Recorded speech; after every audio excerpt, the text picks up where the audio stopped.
Yeah. All right. In 5, 4, 3, 2. What up, what up, what up? Welcome to yet another episode of the Ugly Money Podcast. I am your host, UglyMoneyNiche. This episode is being brought to you by Engorge Rejuvenation Tea, promoting erections, improving size, stamina, and libido. And if I could have the lovely Sheree to come bring me that Engorge so I can show them that card, you know what I'm saying? So we got to get the energy right in here tonight. You know what I'm saying? Who better to bring this Engorge Rejuvenation? Thank you, Miss Lady Goddess. She's in the building. She's trying to stay off camera. Listen, man, Engorge Rejuvenation Tea, promoting erections, improving size, stamina, and libido. Make sure you go to engorge.com. That's en-gorg.com to get yours today. All natural male supplement. And we got a show for you today, man. I need y'all to go ahead and get the likes up. I got a young man in the building that's doing big things. Alabama's own Mr. CT is here, man. Appreciate it. Just like you said, ATL, get ready. We getting ready to start a whole movie here in Atlanta. Yes, sir. I'm on record now at the Ugly Money Podcast. Yes, let you know we were the first one in Atlanta to do an official Juneteenth party called Juneteenth Cultural Explosion. When people ask what it is, we just tell them out the gate. We celebrating the holiday for what it is, unapologetically. We emphasize with the history when we say that we celebrate with a purpose. We acknowledge the dark past, but we sympathize with the present. Amen, we prophesy that this is going to be something for everybody. It's going to be a movie that really sticks to Atlanta. You know, Atlanta being Wakanda, you know, being the place where black men and women can come and prosper. You know what I'm saying? What better place to have Juneteenth, the official Juneteenth celebration than right here in Atlanta? It's a powerful thing. You got so many people that come through here, but the thing that we know the most is when Atlanta put its stamp on something, it go viral. And speaking of viral, that's the theme for this year, hashtag going viral under 50 years of hip hop. Being here in the Black Mecca, you got so many resources that you can tap into that's going to buy in what you is. But one thing I learned about the A is you just can't give them anything. Yes, sir. When they say, what you doing? Because we already know people do not care about Juneteenth. Half the people do not know. Yeah. And the sad thing about most black people is we want to standardize what we do when there's no blueprint, when you are the blueprint. Come on. So we don't need to look for nowhere else because what we do is so vibrant, so eccentric. Everybody else is capitalizing and prostituting off of us being who we are. So why should we be ashamed of celebrating who we are? Amen. We are people of purpose. Come on. Like when God made us, I don't know what he put in that picture of Kool-Aid, but he did something. he took a little extra time. Yeah, he did something.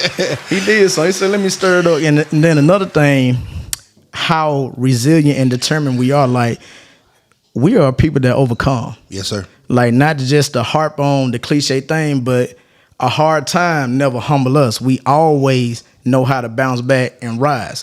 That's why when you look over here to us, we have so many rags to riches stories. We have so many stories that touch the world. Even just like with Juneteenth Culture Explosion, what we doing, it's going to touch the world. This is going to be going on for here on and out because we are doing it different. We the first one that came on the scene to say, we celebrating Juneteenth for what it is, for what it's worth, and this is how you're going to do it. Now, you do have some people, they be like, you are scarring and tarnishing the history. I said, well, you did when they first got the news when them Union soldiers pulled up in Galveston, Texas, and said, y'all are no longer free. Come on. They do what we do best. They did what they did best then. They pull out that mason jar. they cook a little something, and they dance. They celebrated with a purpose. Their purpose is freedom. Well, you know, nowadays. And you know, the beautiful thing, it's a party with a purpose. You know, if Atlanta being the birthplace of Freaknik, and having tens of thousands of people come. And you know, disrespect to Freaknik because you know I know it's some aunties out there, some mamas out there. You know what I'm saying? That you know, because I'm gonna watch it on Hulu. We're gonna see y'all. Yeah. We're gonna see y'all on that Freaknik documentary because there's a whole bunch of grandmas out here that were getting right. But if we can fellowship and we could come together for those ratchet purposes, you know what I'm saying? We should be able to come together and fellowship for something positive. We should be able to come together and celebrate our freedom as a people. You know what I'm saying? And I think, and it's always interesting to me because like even now they got Freakniks popping up in these different cities, and I'm like, listen, Hey man, look, take that same energy that you went to Freaknik with and bring it down to Juneteenth, to that cultural celebration, man, because that's what it's all about. But this time, you can bring your kids, you can bring your grandma, you can bring your auntie. You know, I think that's the beautiful thing about it. It's a party with a purpose, man. Mm-hmm. And originally, I always pay homage. Originally, Juneteenth ATL started in 2012. Okay. And we came along when we did it. We were just like nothing. And like you said, Atlanta being the Black Mecca, the original Wakanda. We like, there's nothing on the nightlife that put energy into Juneteenth, the holiday. So we said we need to do this. And so in 2021, when we did the first Juneteenth culture explosion, and we was the only one, you can go on Eventbrite, anything you see, we the only one that said a true Juneteenth party. Everybody else was just capitalizing off the name. When they were having Black Expo, Network Shop, or they might say a celebration. And just like what we doing as a now, it's for the adults, but we are growing it to what Essence Festival is. We're growing it to where everybody come out. The plans that we got coming down the road, what we gonna do with this, all I can say, ATL, get ready for the 3-day event. Yeah, 3 days. So let's talk about the actual culture explosion. What can one expect if they are to attend?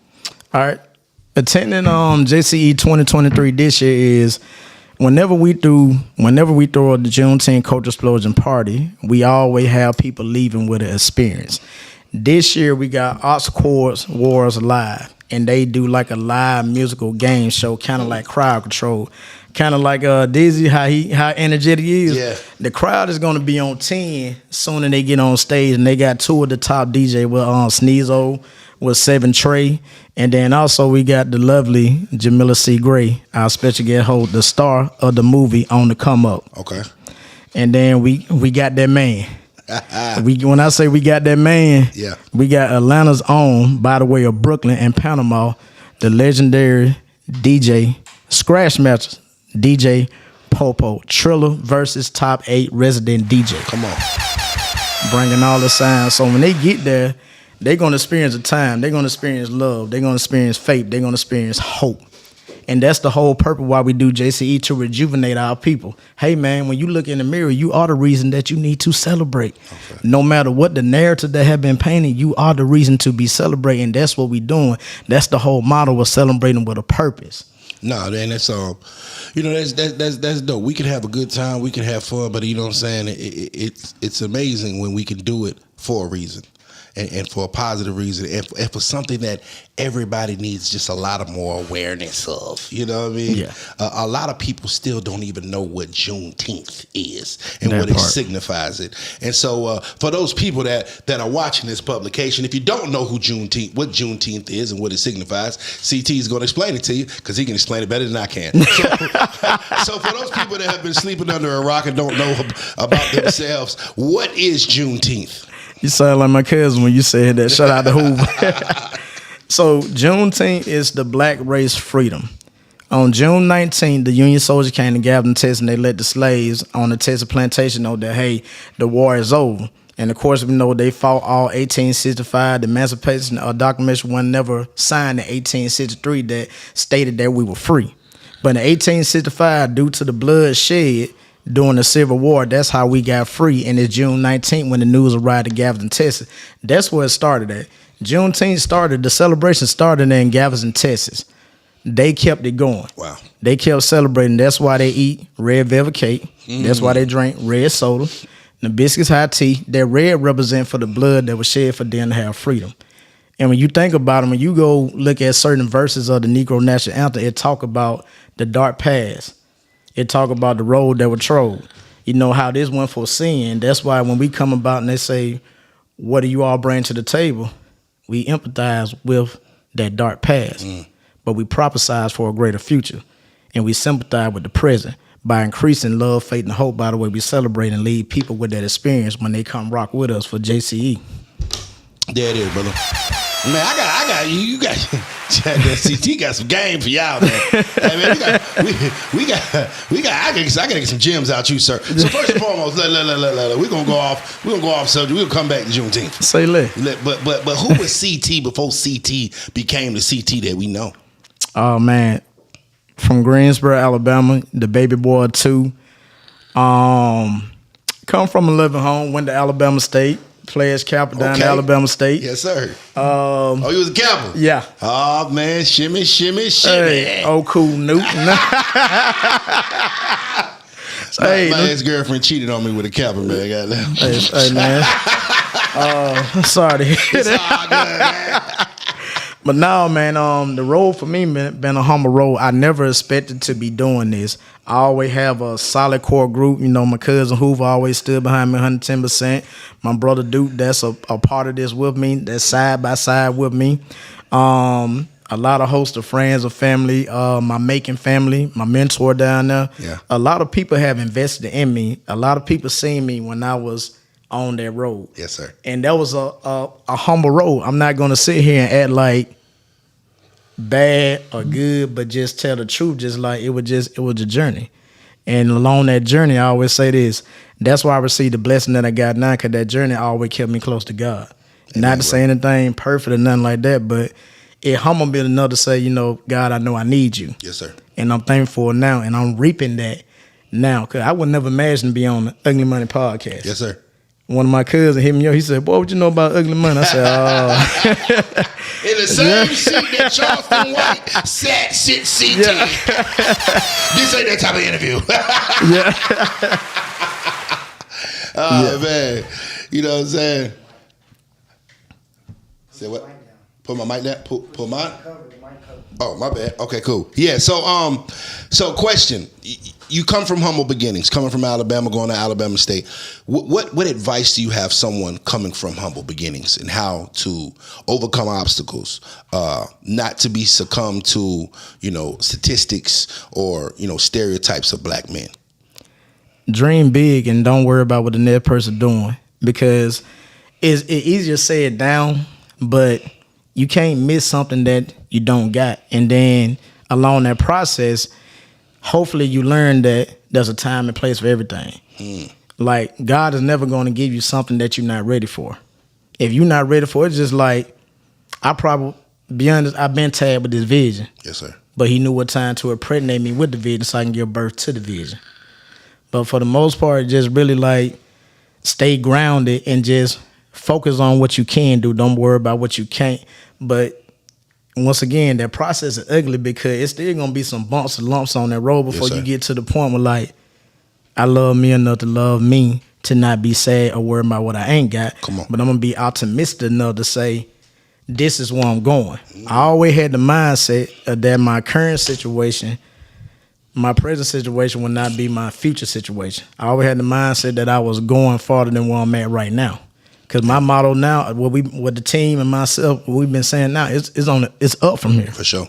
It's up from here. You know, we all growing up have it's like the cards are against us, man. It's like you know, for a black man to be successful in today's society, he has to do 10 times more than, you know, his other counterparts and things of that nature. We almost have to overachieve to be normal. True. You know what I'm saying? I remember a time that I was looking at a house and given, I feel like I'm one of the, you know, the subject matter experts in my particular area in the country. Yeah. And and I'm like, you know, I finally made it. I'm gonna get this house, right? Yeah. And so, you know, while I'm going in the house or whatever, the neighbors pull up in the golf cart. And he's like, "Hey, how you doing?" And, you know, I introduce myself, and he's like, "Oh, what you do?" You know what I'm saying? Like, well, you know, I'm like an urban renaissance man, and, you know, working hard and built my own company from scratch. And he's like, "Oh, that's cool." And I'm looking at these $1 million houses, and I say, "Oh man, what do you do?" You know what I'm saying? Yeah. Like, I'm a dentist. And no disrespect to dentists, but I'm like, I'm pretty sure this man ain't the best dentist in the world. Or even the top 10% of, you know, of dentists in the world. But the fact of the matter is that, you know, he may have had a head start in life than I did. Bingo. And sometimes we have to overachieve as black brothers. But brother, you are an embodiment of that. You know what I'm saying? Of just taking the odds stacked against you and overcoming that. Talk to me about a time in your life where you fell down and you had to get back up, and how'd you do it? 2008, I actually thought about quitting school. Wow. I thought about dropping out of Alabama State. I felt like in my head, I felt like I was wasting my mom and dad time. And I felt like, to be honest, I felt like I was worthless. And I remember walking. My brother, he stayed in a whole nother apartment complex in Montgomery, Eastern Boulevard. It's a 6. Shouts out to the Gump. Yeah, monkey time. And so I had just got through doing a field observation because I graduated with my bachelor's degree in education. Wow. And so I went walking. First I called him, I said, bro, you at the house? He said, yeah. I said, I'll be there in an hour. He never knew that I was walking. So as I was walking, I'm like, man, forget this. I'm about to quit. I'm wasting everybody's time. I ain't got no car. I'm tired of these people think I need them. I fight all of them. You know that. That's what I was saying. So as I was walking, and at the time I wasn't spiritually developed, so I hear something to say stop. And so I stop, say turn around, and say keep going. So I get halfway point, and I hear something again say stop, and it say keep going. So when I got 3/4 of a way there, it said stop. And this time when it told me to turn around, said, did you really think I bought you this far to leave you? Come on. So turn around and keep going. And that's why I would say you can't really worry about what you don't have, but you got to stay focused and narrow-minded on a greater purpose that ahead. Yes, sir. Because if we knew what was down the road, we wouldn't go down the road. A lot of people say they want to know or want to go to a prophet, tell me this. The prophet will give you the good stuff, but they'll tell you the hard stuff. Wow. Because we knew the hard stuff that we had to go through, we wouldn't go through. Come on. We probably turn around and go the other way. That part. Take a left.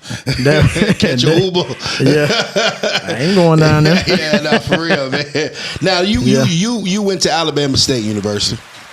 The Alabama State University. Yes. Which is an HBCU.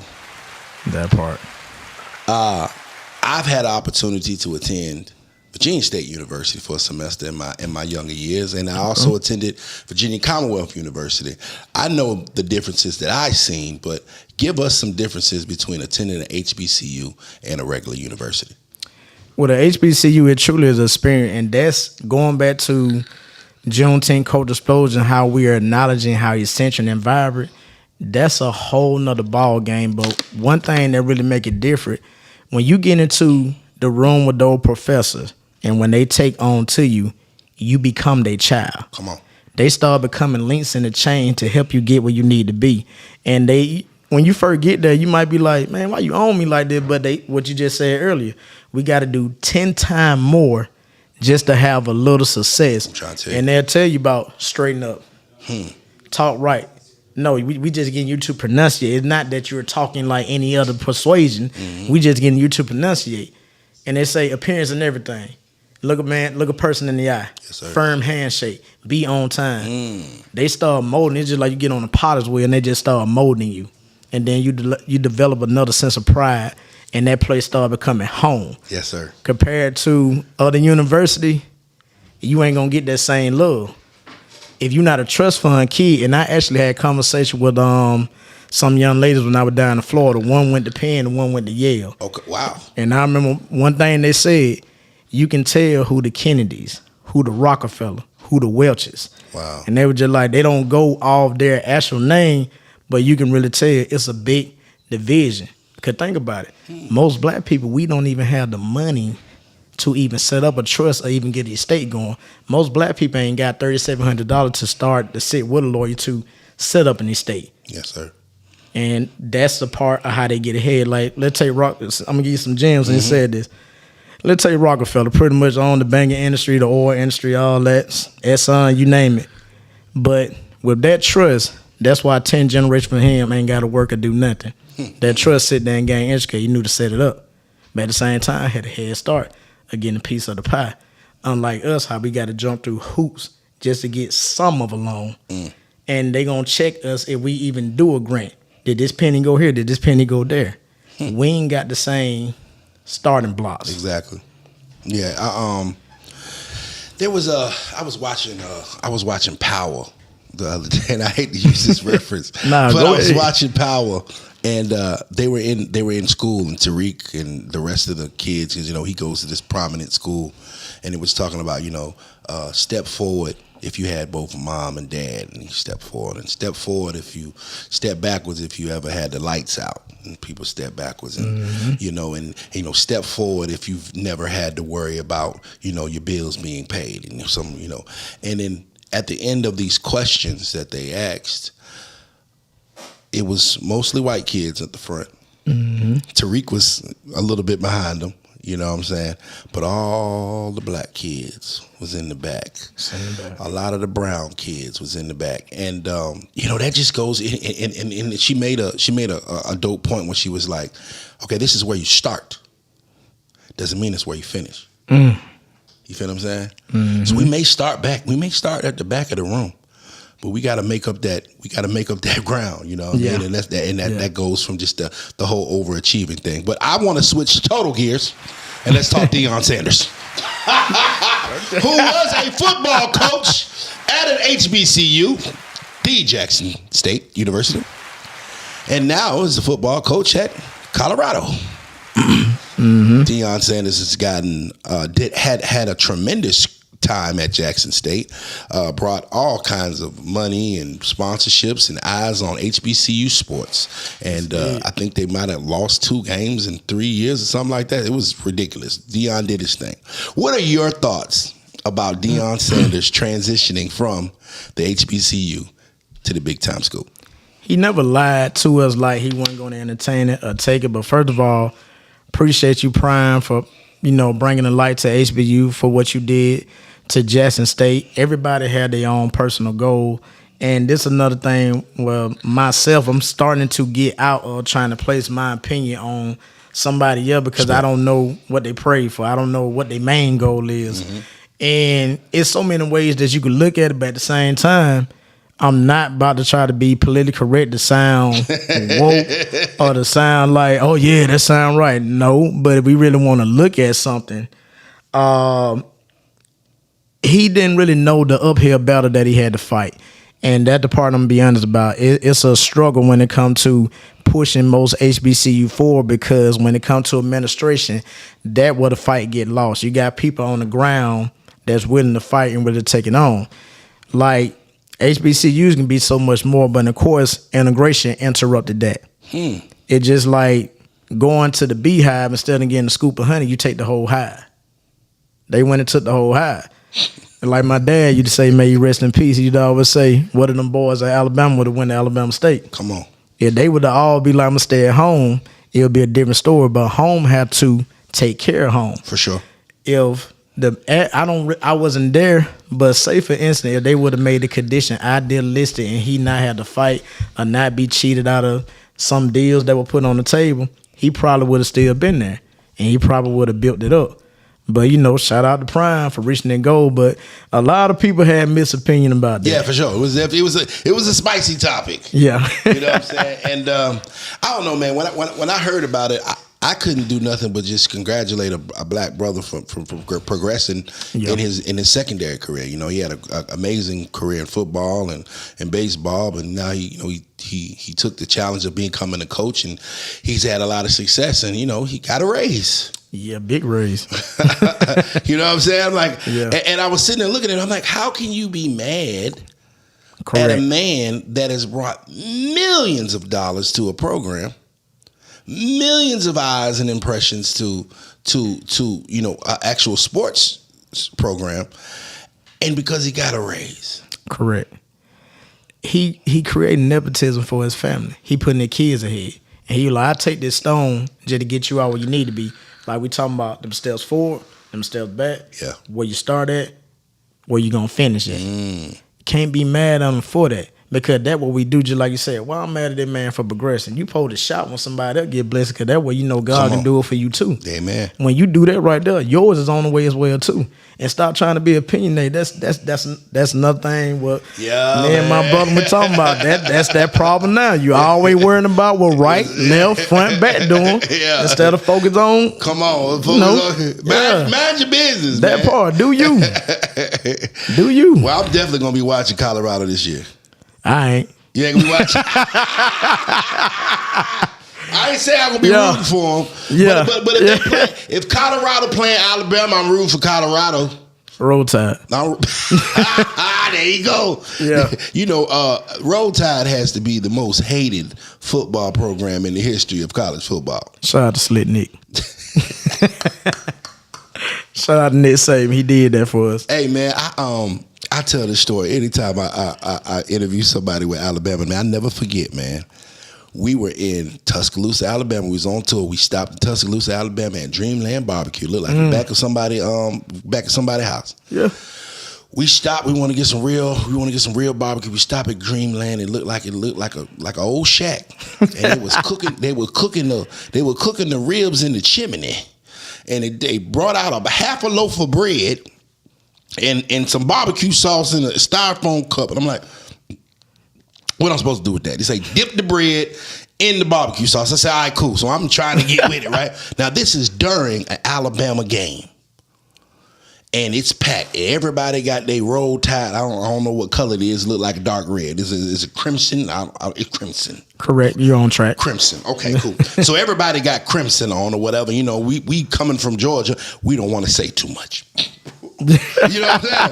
We don't want to say too much because, you know, and I never forget, man, Alabama scored a touchdown and I saw a 67-year-old white man hug a black kid that looked like he was in his 20s, like he was his brother. I mean, the embrace was so genuine, you know what I'm saying? And it's just amazing how sports can bring us together. Because normally, I would imagine if that old white man seen that young black kid walking up the street, he would walk to the other side of the street to avoid him. And they hugged each other like they known each other for 50 years, man. That was sports do. Like and you know, that's one thing I can say about Roll Tide. Like them, they don't see when that football on, man. They don't see no color, man. They like, hey, them white folk got them cheer for them brothers, like get them, buddy, get them. But to say that, imagine if all of our talent went to HBCUs. All the money would come back. So, if you don't mind, let me take it back. Go ahead. I'm going to take it back to Black Wall Street all the way to Rosewood. So, post-Civil War, blacks did its best, striving at its best. It wasn't just... matter of fact, the first black city was down in Florida. I want to say Fort Mose was down there. And due to an allegation or a lie, that city was strategically destroyed due to the hate, due to the jealousy. That, you know, why are you over there doing so good? Because guess what? At that time, we were minding our business. That dollar stayed within the black community. Talk about it. Same way about Tulsa, Rosewood, Ocona, Florida. I might be saying it wrong. There's also a town in Arkansas. They're going to come back to me. Even Atlanta had a massacre some year, I think in 1906 or something like that. A lot of these predominant black the communities, post-Civil War, were doing their best and that dollar stayed in the community. And if our players were to do the same thing, say for instance, we gave them something to come home to, like some respect, on the respect tip. Respect and proper management of the finance. If they stay at home, ESPN would be in Montgomery. It'd be in Huntsville. It'd be down in Baton Rouge. Be down in Houston at Prairie View and Texas Southern. They'd be in Petersburg at Virginia State. They'd be at Petersburg, Virginia State. They'd be in the 8 at Morehouse. Come on.